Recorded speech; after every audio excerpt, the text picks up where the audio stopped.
Hello everyone, I am Priyanka Gaur. Welcome back to my channel learning with pace. तो हम लोग 8th class की civics का 9th चैप्टर कर रहे हैं and the chapter name is public facilities. तो आगे चैप्टर को पढ़ने से पहले जो यहाँ पर क्वेश्चन अराइज होता है वो ये है, what do you mean by the public facilities. Public facilities से आपका क्या मतलब है, इसका मीनिंग क्या है। तो सबसे पहले इसका मीनिंग समझते हैं। So the public facilities are services और resources provided by government to its citizens so that citizens can lead a comfortable life. तो पब्लिक फैसिलिटीज़ वो रिसोर्सेज या फिर सर्विसेज हैं जो सिटीजन्स को प्रोवाइड की जाती हैं सरकार के द्वारा। तो क्वेश्चन ये आता है कि किस तरह की फैसिलिटीज़ प्रोवाइड की जाती है पब्लिक को। इसमें बहुत सारी फैसिलिटीज़ इंक्लूडेड होती हैं। कुछ हम एग्जाम्पल लेके चलते हैं, जैसे कि infrastructure, sanitation, health care, water facilities, education facilities या फिर ट्रांसपोर्ट फैसिलिटीज़। तो इस तरह की अलग अलग फैसिलिटीज़ होती हैं जो सरकार के द्वारा प्रोवाइड की जाती हैं, और ये इसीलिए प्रोवाइड की जाती हैं ताकि जो नागरिक हैं वो अच्छे से आरामदायक तरीके से अपनी ज़िंदगी को जी पाएँ और अपनी ज़िंदगी को सरल बना पाएँ। जितनी भी ये फैसिलिटीज़ गवर्नमेंट के द्वारा प्रोवाइड की जाती हैं, all these facilities provided at a very cheap rate and it is affordable for every people so that it can be available to all. That means कि जो भी ये फैसिलिटीज़ प्रोवाइड की जाती हैं सरकार के द्वारा, ये चीप रेट पर प्रोवाइड की जाती हैं ताकि सभी लोग इसको खरीद सकें, या फिर ये जितनी भी फैसिलिटीज़ हैं सभी लोगों के लिए अवेलेबल हो सकें। क्योंकि सरकार हर एक वर्ग के लोगों का ध्यान रखती है, चाहे वो अमीर क्लास की बात हो या फिर मिडिल क्लास की बात हो या फिर पुअर क्लास के लोगों की बात हो। So all these public facilities are very much important in your life because the money in your pocket can't buy everything. अब सोचिए कि जो ये फैसिलिटीज़ सरकार द्वारा प्रोवाइड की जाती हैं, अगर ये ना की जाएं सरकार द्वारा provide, then what would happen, the life will be very much difficult. तो लाइफ इतनी डिफ़िकल्ट क्यों हो जाएगी। तो देखिए, अगर जितनी भी ये फैसिलिटीज़ के हमने एग्जांपल देखे, जैसे कि water, transport, education, sanitation facilities, infrastructure facilities, अगर ये गवर्नमेंट के द्वारा प्रोवाइड नहीं की जाएंगी तो ये किसके अंडर में आ जाएंगी, प्राइवेट कंपनीज़ के अंडर में। और जब ये सारी फैसिलिटीज़ प्राइवेट कंपनीज़ के अंडर में आएंगी तो आपको पता है क्या होगा, उसका जो कॉस्ट है वो 3 गुना बढ़ जाएगा। क्योंकि प्राइवेट कंपनी अपने प्रॉफिट के लिए काम करती है, अपने गेन के लिए काम करती है, एंड जो भी फैसिलिटीज़ प्राइवेट कंपनीज़ के अंडर में आएंगी the cost will be exorbitant, मतलब इतनी ज़्यादा एक्सपेंसिव होगी जिसको सिर्फ और सिर्फ रिच क्लासेस के लोग खरीद सकते हैं और मिडिल क्लास के लोग कभी कभी खरीद सकते हैं, लेकिन जो पुअर पीपल होंगे वो तो बिल्कुल डेप्राइव हो जाएंगे।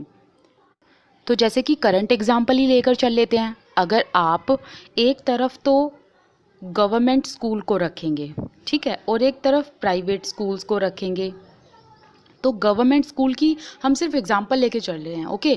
गवर्नमेंट स्कूल की अगर फीस 800 रुपीज़ है, सपोज कीजिए, सिर्फ 800, ये तो मैंने ज़्यादा ही बता दी शायद, लेकिन प्राइवेट की अगर हम बात करेंगे तो उसकी फिर 8000 मिलेगी मंथली, ओके। तो इतना फ़र्क है। तो कॉस्ट जो है ना वो बहुत वेरी करती है गवर्नमेंट फैसिलिटीज़ में एंड प्राइवेट कंपनीज़ द्वारा जो फैसिलिटीज़ प्रोवाइड की जाती हैं उनमें। और वैसे हम इस चैप्टर में ये सब तो पढ़ेंगे जब हम वाटर फैसिलिटीज़ की बात करेंगे, ओके। तो चलिए आगे अब चैप्टर को पढ़ते हैं। जो मेन पार्ट था वो हमने समझ लिया। अब आप, आई होप आपको पब्लिक फैसिलिटीज़ का मतलब समझ आ गया होगा, okay. Ammu and Kumar travelling through Chennai in a bus. Ammu and Kumar Chennai में घूम रहे होते हैं, सफ़र कर रहे होते हैं और एक बस में होते हैं ये। And as they go around the city, और जैसे ही ये शहर में घूमते हैं, they observe the water facilities available in different parts of Chennai. तो ये क्या ऑब्जर्व करते हैं कि चेन्नई के अलग अलग इलाकों में किस तरीके से अलग अलग वाटर फैसिलिटीज़ अवेलेबल हैं, और हम भी इस चैप्टर में यही जानेंगे। वैसे तो एग्जाम्पल यहाँ पर चेन्नई का दिया हुआ है, लेकिन हम इसे वर्ल्ड वाइड भी इम्प्लीमेंट कर सकते हैं। तो यहाँ पर जैसे कि एरियाज़ के नाम दिए हुए हैं, अन्ना नगर जो कि चेन्नई में है और यहाँ पर राम गोपाल रहते हैं। फिर हम बात करेंगे सैदापेट के बारे में जिसमें पद्मा रहती हैं। फिर हम बात करेंगे माडीपक्कम के बारे में जहाँ पर रहते हैं शिवा, और फिर हम मैलापुर की स्टोरी पढ़ेंगे जहाँ पर रहते हैं सुब्रमण्यम। ठीक है, तो चलिए स्टार्ट करते हैं। Water and the people of Chennai. तो यहाँ पर हम पढ़ेंगे चेन्नई के अलग अलग पार्ट्स के बारे में और किस तरीके से अलग अलग रीजन्स में वाटर फैसिलिटीज़ अवेलेबल हैं। कई जगह पर इनफ अमाउंट ऑफ वाटर मिलता है, किसी एरिया में बिल्कुल भी पानी नहीं आता। तो इन सब चीज़ों के बारे में जानेंगे एंड लोगों की सफरिंग के बारे में पढ़ेंगे। सबसे पहले यहाँ पर अन्ना नगर की बात की गई है। अन्ना नगर जो कि एक एरिया है चेन्नई में, इस एरिया में मिस्टर राम गोपाल रहते हैं। He is senior government official, मतलब एक सरकारी अधिकारी हैं, एक अफसर हैं। जिस एरिया में मिस्टर राम गोपाल रहते हैं, this area looks lush and green with lawns maintained by a generous spraying of water. Anna Nagar जो एरिया है ये लश है। लश मतलब हरा भरा है, मतलब यहाँ पर खूब सारे पेड़ पौधे हैं, ग्रीनरी है एंड लॉन्स हैं यहाँ पर, मतलब बाग बगीचे हैं। तो ये एरिया इतना हरा भरा क्यों है? क्योंकि यहाँ पर इस एरिया में खूब सारा पानी आता है और ये जो पानी है इसका जनरस अमाउंट यहाँ पर बाग बगीचों में स्प्रे किया जाता है। अब ऑब्वियसली बात है, पेड़ पौधे हैं यहाँ पर, तो पेड़ पौधों में पानी डालते हैं तो वो एरिया हरा भरा तो होता ही है। तो यहाँ पर ये बात इसलिए कही गई है कि यहाँ पर इतना पानी आता है कि लोगों के लिए भी सफिशिएंट है और वो पानी पेड़ पौधों में भी यूज़ हो जाता है। Bungalows here have tap water for major part of the day. Bungalows में यहाँ पर टैप वाटर लगे हुए हैं, प्लस टैप वाटर लगने का मतलब है कि 24/7 यहाँ पर पानी आता है, मतलब यहाँ पर 24 घंटे पानी रहता है। On days when the water supply is इनएडिक्वेट, जब पानी बहुत कम मात्रा में आता है या सफिशिएंट पानी सप्लाई नहीं होता इस एरिया में, तो मिस्टर राम गोपाल क्या करते हैं, ये म्युनिसिपल वाटर बोर्ड के जो सीनियर अफसर हैं उनसे ये बात करते हैं या फ़ोन कॉल करते हैं और इनके घर पर पानी का अरेंजमेंट हो जाता है। मतलब म्युनिसिपल वाटर बोर्ड से एक वाटर टैंकर भेज दिया जाता है इनके घर के लिए। तो आपने एक चीज़ देखी कि इस एरिया में बहुत सारा पानी आता है, इतना पानी आता है कि लोगों के लिए भी सफिशिएंट है और वो पानी पेड़ पौधों के लिए भी यूज़ हो जाता है। प्लस 24 घंटे पानी आता है, 24/7 यहाँ पर पानी आता है। लेकिन कभी कभी अगर पानी नहीं आता तो राम गोपाल जो कि एक सरकारी अफसर हैं, वो म्युनिसिपल वाटर बोर्ड के सीनियर ऑफिसर से बात करते हैं और इनके घर पानी का अरेंजमेंट हो जाता है। अब इसी के कंपैरिजन में हम दूसरे एरिया को जानेंगे। तो यहाँ पर हम बात करेंगे मैलापोर के बारे में। Like most areas of the city, Subramanian's apartment in Mylapore suffer from water shortage. शहर के ज़्यादातर इलाकों की तरह सुब्रमण्यन जिस अपार्टमेंट में रहते हैं, ये कहाँ पर रहते हैं? ये एक अपार्टमेंट में रहते हैं जो कि है मैलापुर में। मैलापुर एक एरिया है चेन्नई में। तो मैलापुर में पानी की कमी है, वाटर शॉर्टेज मतलब यहाँ पर पानी कम उपलब्ध कराया जाता है। This area gets municipal water once in 2 days। तो जो नगर पालिका है, म्युनिसिपल क्या होती है? नगर पालिका। म्युनिसिपल जो है यहाँ पर 2 दिन में एक बार पानी को प्रोवाइड करती हैं। तो अब सोचिए, पानी को 2 दिन में एक बार प्रोवाइड किया जाता है, लेकिन पानी तो हमारी बेसिक नीड है, प्लस ये एवरीडे नीड है, इसकी तो ज़रूरत डेली होती है। तो क्या होता है कि यहाँ पर पानी कम प्रोवाइड किया जाता है, इसी वजह से लोगों ने घरों में बोरवेल लगवा रखे हैं। अब private borewell meets some of the residents water needs. तो जिन्होंने बोरवेल लगवा रखे हैं अपने घर में, उनका काम बोरवेल के पानी से चल जाता है। बट बोरवेल का पानी ब्रैकिश है। ब्रैकिश का मतलब होता है जो खारा पानी होता है। तो खारा पानी पिया तो जाता नहीं है, तो इसी वजह से रेजिडेंट्स इस पानी को यूज़ करते हैं टॉयलेट में या फिर वॉशिंग के लिए, कपड़े धोने या बर्तन वगैरह धोने या अदर चीज़ें जैसे कि मोपिंग वगैरह, ऐसी चीज़ के लिए इसको यूज़ करते हैं फिर, क्योंकि ये पानी पिया तो जा नहीं सकता, ब्रैकिश है। For other use water is purchased, मतलब अगर पानी पीना हो या पानी ऐसी चीज़ में डालना हो जो चीज़ खानी है, तो उन चीज़ों के लिए पानी टैंकर से लिया जाता है। तो ये उस पानी को परचेज़ करते हैं टैंकर से। तो सुब्रमण्यन जब पानी को परचेज़ करते हैं तो उन्हें पर मंथ 500 से 600 रुपये पे करने पड़ते हैं। For drinking waters residents have installed water purification system in their houses. अब जो लोग यहाँ पर रहते हैं उन्होंने अपने घरों में वाटर प्योरीफिकेशन सिस्टम को फिट कराया हुआ है, जैसे कि आरओ वगैरह लगवाया हुआ है, जिससे पानी साफ़ होकर आता है, फिर वो इस पानी को पीते हैं। अब बात करते हैं माडीपक्कम एरिया की, जहाँ पर शिवा रहते हैं। Shiva lives on rent on the first floor of a house in Madipakkam. Shiva Madipakkam के एक मकान में फर्स्ट फ्लोर पर रहता है and gets water once in 4 days, और वहाँ पर पानी आता है 4 दिन में एक बार। यहाँ तो हालत बिल्कुल ही ख़राब है। देखिए 4 दिन में एक बार पानी आता है, और देखा जाए तो वाटर हमारी बेसिक नेसेसिटी है। Shortage of water is one major reason why Shiva can't bring his family to Chennai. Shiva वैसे तो अपनी फैमिली को चेन्नई लाना चाहता है, लेकिन वो नहीं ला पा रहा है उनको चेन्नई। क्यों?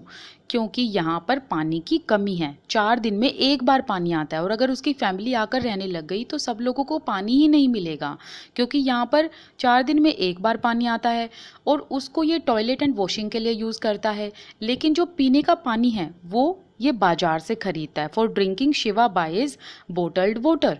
तो इनको पानी की बोतलें खरीदनी पड़ती हैं बाजार से। तो सोचिए अगर इसकी फैमिली भी यहाँ पर आकर रहने लगी तो खर्चा भी बढ़ जाएगा, क्योंकि पानी तो खरीद कर पीना पड़ेगा, है ना। और जो पानी है वैसे ही वो बहुत कम आता है। तो इसी वजह से ये एक मेन रीज़न है कि अपनी फैमिली को अपने साथ नहीं रख पा रहा है। तो देखिए यहाँ पर हालत कितनी ख़राब है। Padma works as a domestic helper in Saidapet. Padma Saidapet में एक डोमेस्टिक हेल्पर का काम करती है, मतलब जो घरों में काम करती है ना सर्वेंट्स, उन्हें डोमेस्टिक हेल्पर कहा जाता है। एंड वो पास के एक स्लम एरिया में रहती हैं। She pays a rent for ₹650 for the hutment. Hutment को हिंदी में कहा जाता है झुग्गी। तो जिस झुग्गी में ये रहती है उसके लिए ये ₹650 पे करती है। Which has neither a bathroom NOR a tap connection. और जिस हटमेंट में ये रहती है ना तो वहाँ पर बाथरूम है ना ही टैप कनेक्शन है। For 30 such hutments there is a common tap at one corner. तो ऐसी ही 30 झुग्गियाँ हैं जिस झुग्गी के अंदर ना तो बाथरूम है ना ही टैप कनेक्शन है, तो उनके लिए कॉमन टैप लगवा रखी है कॉर्नर में, मतलब कोने में एक कॉमन टैप लगवा रखी है जिसमें 30 झुग्गी के लोग पानी ले सकते हैं। In which water comes from a borewell for 20 minutes twice daily. हर रोज यहाँ पर 20 मिनट के लिए डेली पानी आता है, ठीक है, और 2 बार आता है daily. Okay, twice daily that means कि हर एक दिन 2 बार पानी आता है। और दोनों बार जब पानी आता है तो सुबह भी 20 मिनट के लिए आता है, शाम को भी 20 मिनट के लिए पानी आता है। और ये पानी आता है बोरवेल से, और बोरवेल का पानी ब्रैकिश होता है, मतलब थोड़ा खारा होता है, ये पिया नहीं जाता। A family gets to fill a maximum of 3 buckets within the time. अब जो टाइम दिया गया है 20 मिनट के लिए, मतलब पानी आता है, तो एक फैमिली मैक्सिमम 3 बकेट पानी ही भर पाती है। The same water is use for washing and drinking. और इन्हीं 3 बाल्टियों में इनको सारा काम करना पड़ता है, नहाना धोना खाना वगैरह सब के लिए, मतलब यही पानी यूज़ किया जाता है। In summer, the flow becomes a trickle so that one family gets water at the cost of another. That means कि गर्मियों में इस पानी का फ्लो इतना कम हो जाता है, ट्रिकल मतलब और भी ज़्यादा कम होना, so that कि यहाँ पर जो फैमिली रहती हैं उन परिवारों को पानी ही नहीं मिल पाता, या जिनको पानी मिलता है वो at the cost of another. That means अगर एक परिवार पानी ले रहा है तो दूसरा परिवार रह जाता है। इतना कम पानी आता है कि कुछ परिवारों को पानी मिल जाता है, कुछ परिवारों को पानी ही नहीं मिलता। So people have to wait long hours for water tankers. और लोगों को यहाँ पर वाटर टैंकर के लिए घंटों घंटों इंतज़ार करना पड़ता है, और वो भी श्योरिटी नहीं है कि वाटर टैंकर यहाँ पर आएगा और इनको पानी मिलेगा। तो आप यहाँ पर देख रहे हो, यहाँ पर झुग्गी झोपड़ी में रहने वाले लोगों की तो हालत और भी ज़्यादा ख़राब है। एक तो इनको पानी मिलता है ट्वाइस इन अ डे, वो भी 20 मिनट के लिए। ओके, ऊपर से एक एक फैमिली 3 बकेट पानी भर पाती है। अब देखिए झुग्गी झोपड़ी में अगर 5 इंसान रह रहे होंगे तो वो 3 बाल्टी पानी से किस तरीके से काम चलाएंगे। और फिर मोर ओवर ये देखिए कि जो इनको पानी मिलता है ना वो भी प्योर नहीं होता, वो भी ब्रैकिश वाटर होता है, और वाटर बोर्न डिजीज़ बहुत सारी इन लोगों में फिर पाई जाती है। तो हमने यहाँ पर अलग अलग एरिया देखे, अलग अलग एरिया में अलग अलग तरीके से वाटर फैसिलिटीज़ को देखा, और ये देखा कि जो रिच पीपल हैं उनको तो एडिक्वेट अमाउंट ऑफ वाटर मिल जाता है, लेकिन अगर हम पुअर पीपल की बात करें वो इस चीज़ को लेकर आज भी डेप्राइव्ड है, वो वंचित हैं। Water as a part of fundamental right to life. Water को फंडामेंटल राइट में जोड़ा गया। आइए इसके पीछे रीज़न जानते हैं। Water is essential for life. Water हमारे जीवन के लिए इसेंशियल है, साथ ही साथ गुड हेल्थ के लिए भी voter is very much important. Not only is it necessary for us to be able to meet our daily needs, ये हमारे डेली नीड्स को पूरा करता है। डेली नीड्स में जैसे कि नहाना धोना ये सब हो गया एंड हाउस होल्ड चोर्स आ गए। But safe drinking water can prevent many water related diseases. अब देखिए क्या होता है कि अगर आप इम्प्योर वाटर पीते हैं तो उससे आपके स्टमक में इन्फेक्शन हो जाता है एंड वाटर बोर्न डिजीज़ हो जाती हैं। बहुत सारी डिजीज़ होती हैं जो पानी से पनपती हैं। तो इसीलिए सेफ ड्रिंकिंग वाटर और pure water is very much necessary. India has one of the largest number of cases of disease.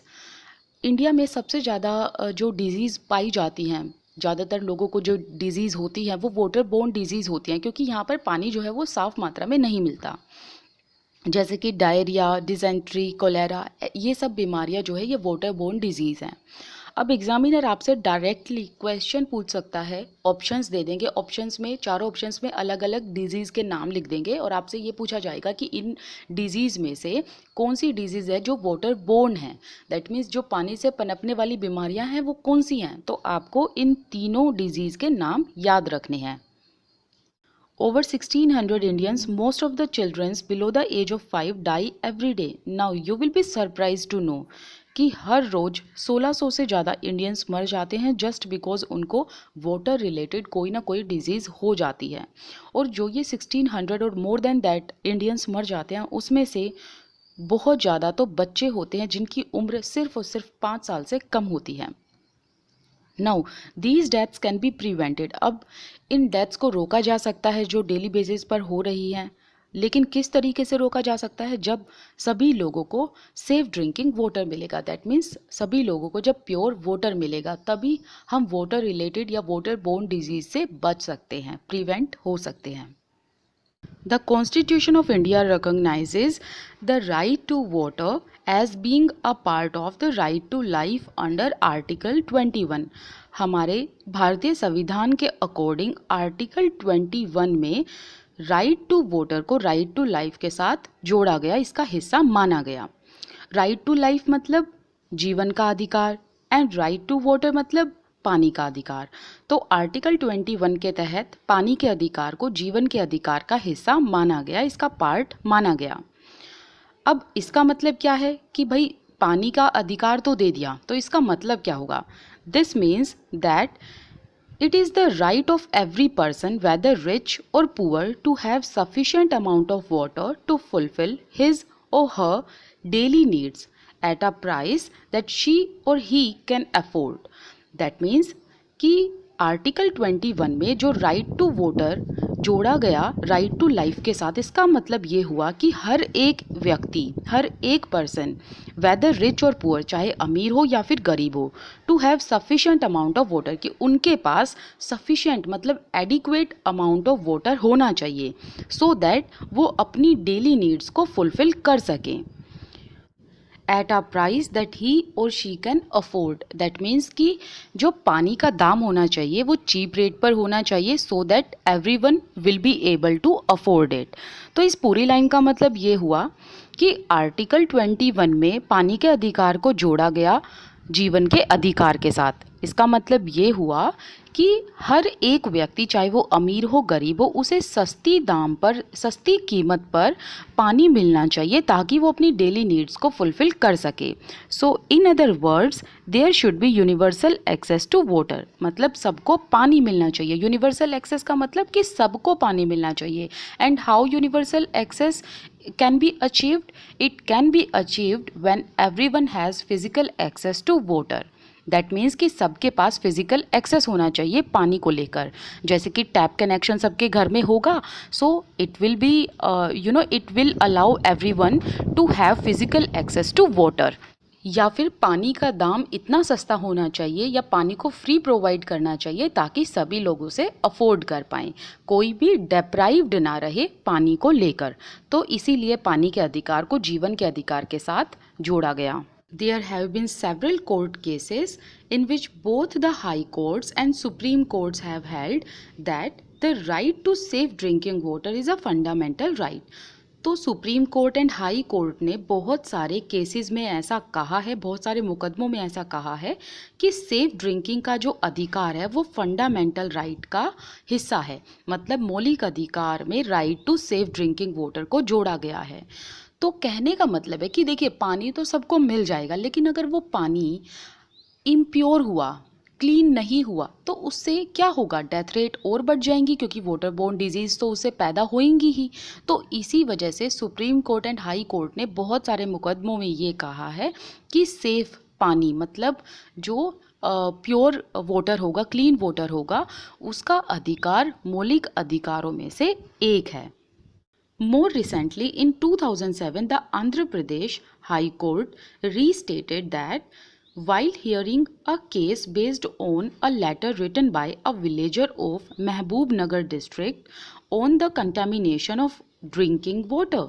तो 2007 में क्या हुआ कि आंध्र प्रदेश हाई कोर्ट ने एक केस को सुना। उस केस में एक विलेजर थे जो कि महबूब नगर डिस्ट्रिक्ट से बिलोंग करते थे। उन्होंने contamination of drinking water, contamination मतलब गंदगी, तो जो पानी की गंदगी है उसको लेकर शिकायत दर्ज की थी, अपील की थी हाई कोर्ट में। तो जब हाई कोर्ट ने इस केस को सुना था तो दोबारा से इस चीज़ को रीस्टेट किया गया कि सेफ ड्रिंकिंग वाटर एक फंडामेंटल राइट है।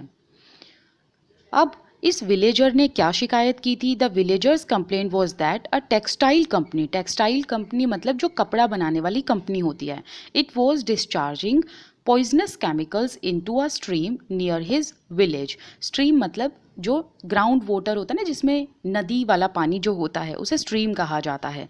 तो विलेजर की कंप्लेंट ये थी कि जो कपड़ा बनाने वाली कंपनी है वो पॉइजनस केमिकल्स को डिस्चार्ज कर रही है, मतलब रिलीज़ कर रही है, और इस वजह से जो उनका ग्राउंड वाटर है स्ट्रीम में वो कंटेमिनेट हो रहा है, मतलब वो गंदा हो रहा है उन केमिकल्स की वजह से।